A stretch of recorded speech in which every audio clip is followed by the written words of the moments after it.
এবার ভাঙনের মুখে তৃণমূল পরিচালিত মালদা জেলা পরিষদ। মালদা জেলা পরিষদ সভাধিপতি ও সহকারী সভাধিপতির বিরুদ্ধে অনাস্থা তৃণমূলের জেলা পরিষদ সদস্যদের। উনি দেখলাম ৩-৪ জনের বাইরে উনি যাচ্ছেন না, এবং আমাদের সাথে যারা কর্মাধ্যক্ষরাও আছেন তারা অনেকবার বলেছেন যে আমরা কর্মাধ্যক্ষ হয়েছে ঠিকই আছে, কিন্তু সকল মেম্বারকে নিয়ে বসে কাজটা করা উচিত। ওদেরও ডিসিশন ওনারা মানেননি।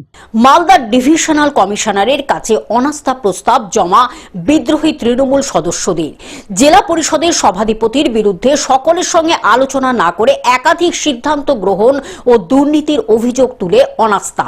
মালদা জেলা পরিষদের মোট আসন সংখ্যা ৪৩, এর মধ্যে তৃণমূল একভাবে জিতে ৩৪টি আসনে। তৃণমূলের বিরুদ্ধে নিয়ে এসছে ঠিকই, কিন্তু সভাধিপতি মেনলি সভাধিপতি এবং সহকারী সভাধিপতি আমাদের সব জেলা পরিষদকে নিয়ে চলতে পারলো না। 2 বছর কাজটা ঠিকঠাক হলো না। পার্সোনাল ব্যক্তিগতভাবে জেলা পরিষদটাকে ইউটিলাইজ করতে গেল, আমরা বারবার বলা সত্ত্বেও সে শুধরালো না, তাই আমরা বাধ্য হয়ে মেজরিটি মেম্বার তার বিরুদ্ধে অনাস্থা আনলাম। মালদা থেকে অভিষেক দাসের রিপোর্ট, গ্লোব নিউজ। এখন থেকে গ্লোব টিভি দেখুন আপনার স্মার্টফোনে। গুগল প্লে স্টোর থেকে অথবা অ্যাপল প্লে স্টোর থেকে ডাউনলোড করুন গ্লোব টিভি লাইভ অ্যাপ। এছাড়াও জিও টিভি অ্যাপ থেকে দেখুন গ্লোব টিভি লাইভ।